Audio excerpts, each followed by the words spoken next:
आज हम पढ़ेंगे जैनेन्द्र कुमार की कृति बाजार दर्शन। आप देख रहे हैं अपना channel CBSE Hindi with Mathura Das. ऐसे ही हमारे चैनल के साथ बने रहें। आज हम पढ़ रहे हैं आरओ भाग 2, जो कि एक कक्षा 12 की हिंदी आधार की पाठ्य पुस्तक है। उसका गद्य खंड, जिसका पाठ 12 जैनेन्द्र कुमार का बाजार दर्शन। देखते हैं लेखक का परिचय। जैनेन्द्र कुमार जी का जन्म उत्तर प्रदेश के अलीगढ़ शहर में सन 1905 ईस्वी में हुआ था। इनके बाल्यकाल में पिता की मृत्यु के कारण इनका पालन पोषण इनकी माता ने किया। इनके बचपन का नाम आनंदी लाल था। जब विद्यालय गए तो नाम बदलकर जैनेन्द्र रख लिया। उच्च शिक्षा काशी विश्वविद्यालय से ली, किंतु असहयोग आंदोलन में भाग लेने के लिए पढ़ाई छोड़ दी। जेल में भी गए, जहां से लेखन कार्य प्रारंभ हुआ। प्रारंभ में जीवन उपार्जन के लिए लिखा, पर धीरे धीरे उच्च कोटि का साहित्य सृजन करने लगे।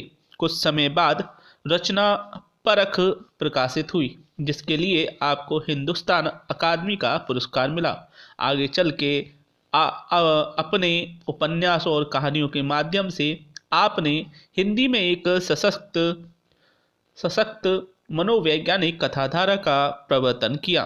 इनकी खेल, पाजेब, नीलम, देश की राजकन्या, अपना अपना भाग्य, तत्सम जैसी कहानियों को भी कालजयी रचनाओं के रूप में मान्यता मिली है। इनका निधन सन 1990 ईस्वी में हुआ। देखते हैं इनकी रचनाएं। कहानियां हैं प्रसिद्ध, जो हैं उनको देख रहे हैं। कहानियां, उपन्यास बहुत हैं, लेकिन जो प्रसिद्ध हैं वो देखते हैं। कहानियां: एक रात, फांसी, पाजेब, नीलम, देश की राजकन्या, स्पर्धा, दो चिड़ियां आदि। उपन्यास है सुगदा, त्यागपत्र, परख, सुनीता, कल्याणी, मुक्तिबोध आदि। निबंध संग्रह है व्यक्तिवाद, गांधी नीति, जड़ की बात, जैनिन के विचार, परिप्रेक्ष्य आदि। साहित्यिक विशेषताएं देखते हैं। हिंदी में प्रेमचंद के बाद सबसे महत्वपूर्ण कथाकार के रूप में प्रतिष्ठित जैनेन्द्र कुमार का अवदान बहुत व्यापक और वैविध्यपूर्ण है। आपकी रचनाओं में विचारों की प्रधानता है। बहुत नपे तुले शब्दों में आप गहन बात की व्याख्या करते थे। सम्मान और पुरस्कार देखते हैं। आपको साहित्य अकादमी, भारत भारती सम्मान तथा भारत सरकार द्वारा पद्म भूषण से सम्मानित किया गया। देखते हैं बाजार दर्शन पाठ का परिचय। बाजार दर्शन जैनेन्द्र जी का एक महत्वपूर्ण निबंध है। इसके माध्यम से आपने उपभोक्तावाद और बाजार पर व्यापक चर्चा की है। आप अपने परिचितों के विषय में बताते हुए हमें समझाते हैं कि बाजार की जादुई ताकत कैसे हमें अपना गुलाम बनाए लेती है। वे लोगों को सचेत करते हैं कि हमें अपनी आवश्यकताओं को ठीक ठीक समझ लेना चाहिए, इसी के बाद खरीदारी करनी चाहिए। यदि हम ऐसा नहीं कर पाए और इसकी अर्थात बाजार की चमक दमक में फंस गए, तो वह असंतोष, तृष्णा और ईर्ष्या से घायल कर हमें सदा के लिए बेकार बना सकता है। केवल बाजार का पोषण करने वाले अर्थशास्त्र को आपने अनीति शास्त्र कहा है। देखते हैं कुछ भाग हैं, उनके माध्यम से हम इनको पढ़ेंगे, पॉइंट्स के बिंदुओं के माध्यम से। तो पहला है उपभोक्ता का बाजार पर प्रभाव। बाजार हमें अपनी ओर आमंत्रित करता है। उसका ये आमंत्रण मूक होता है। इससे चाह जगती है। चाह हमारे मन में अभाव को उत्पन्न करती है। चौक बाजार में खड़े आदमी को लगता है अभी उसके पास काफी नहीं है और लेना चाहिए। मेरे पास कितना परिमित है और यहाँ कितना अतुलित। असंतोष, तृष्णा और ईर्ष्या से घायल कर ये मनुष्य को सदा के लिए बेकार बना डालता है। एक बार बाजार से लौटे अपने मित्र से जो लेने गए थे कोई मामूली चीज और बहुत से बंडल साथ लेकर आए थे, लेखक ने उनसे पूछा, क्या यह क्या? वे बोले, पत्नी साथ थी। सब पत्नी की महिमा है। स्त्री माया न जोड़े तो क्या आदमी जोड़े? परंतु सच बात यह है कि पत्नी की ओट ली जाती है। वास्तव में इसके मूल में एक तत्व है, वह तत्व है मनी बैग, अर्थात पैसे की गर्मी। पैसा पावर है, पैसे की उस परचेजिंग पावर के प्रयोग में ही तो रस है।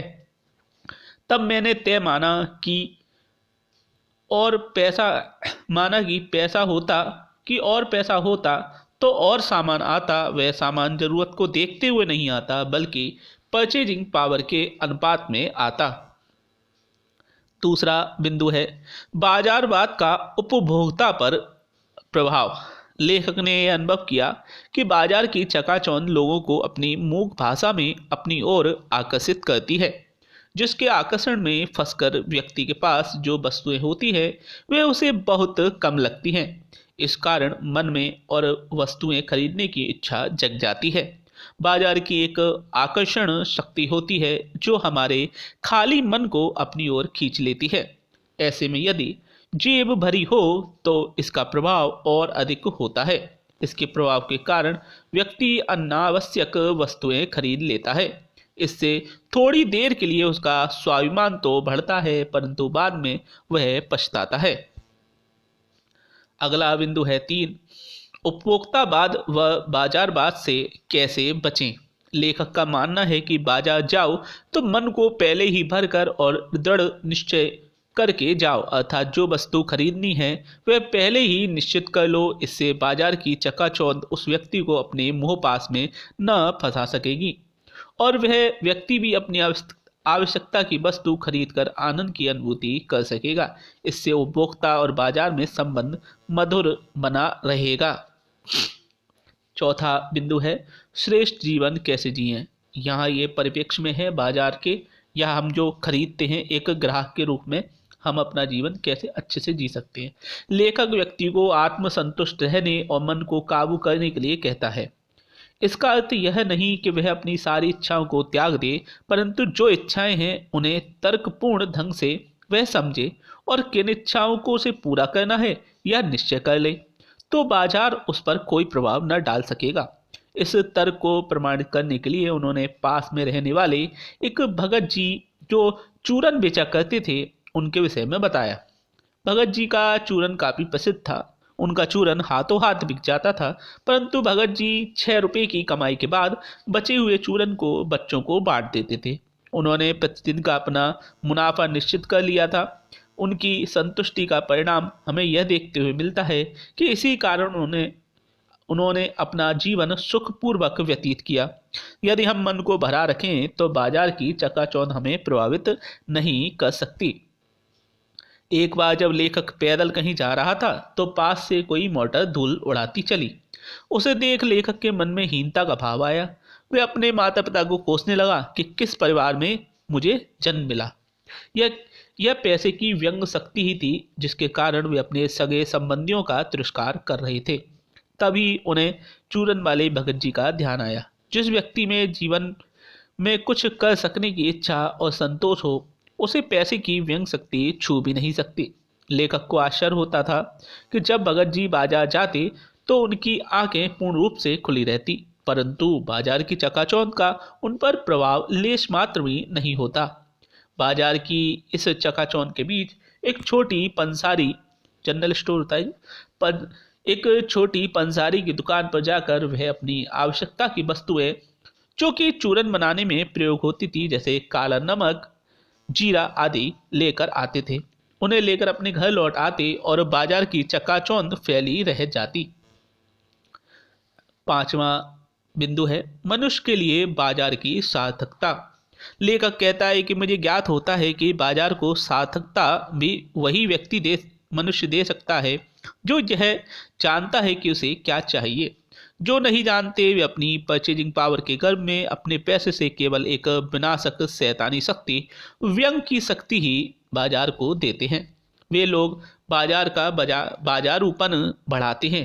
इससे कपट बढ़ता है जो परस्पर सद्भावना को घटाता है। सद्भावना के अभाव में भाई भाई और पड़ोसी पड़ोसी नहीं रह जाता। बाजार ग्राहक और बेचक माने ग्राहक और जो बेचने वाला है, ग्राहक और बेचक की तरह व्यवहार करता है। दोनों एक दूसरे को ठगने का भरपूर प्रयास करते हैं क्योंकि एक की हानि दूसरे का लाभ है। ऐसे बाजार में लोगों के बीच आवश्यकता का आदान प्रदान नहीं होता बल्कि शोषण होने लगता है। ऐसे बाजार मानवता के लिए विडंबना है और जो ऐसे बाजार को पोषित करता है वह शास्त्र अर्थशास्त्र नहीं बल्कि अनीति शास्त्र है। तो यह था पाठ बाजार दर्शन। अब पाठ का सारांश पढ़ने के बाद हम देखते हैं कि हमने इस पाठ में क्या जाना। इस पाठ से देखते हैं, पहला बिंदु है बाजार की वास्तविकता उजागर की गई है। इस पाठ में बाजार के लिए उपभोक्ता कैसे आवश्यक है ये पता चलता है। बाजार उपभोक्ता को कैसे अपने मोहजाल में फंसाता है, उपभोक्ता इस मोहजाल से कैसे कैसे बच सकता है। लेखक द्वारा बाजार की गहन जानकारी हमें दी गई है। ये जो लेखक है इसने कितना अध्ययन किया है उसके बाद ही इसको लिखा है, ये हमें महसूस होता है बाजार का जो दर्शन है उसके विषय में। तो यह था पाठ बाजार दर्शन। यह है अपना channel CBSE Hindi with Mathura Das. आपको हमारा वीडियो कैसा लगा हमें मैसेज करके कमेंट्स करके ज़रूर बताएं। आपका हर एक मैसेज हमारे लिए बहुमूल्य है। आपने जो समय दिया उसके लिए बहुत बहुत धन्यवाद। ऐसे ही हमारे सभी वीडियो देखते रहें, हमारे चैनल पर जाएं, अन्य वीडियो भी देखें, वह भी आपके ज्ञान को बढ़ाने के लिए बहुत ही अच्छी तरह से बनाए गए हैं। आप अवश्य देखें, अगर अच्छा लगे तो लाइक शेयर भी करें और नहीं तो कोई बात नहीं। मेरा उद्देश्य है आप तक अच्छा जो पाठ्य वस्तु है वो आप तक पहुंचा सकूं, पाठ्य सामग्री। फिर मिलते हैं नए पाठ के साथ। धन्यवाद।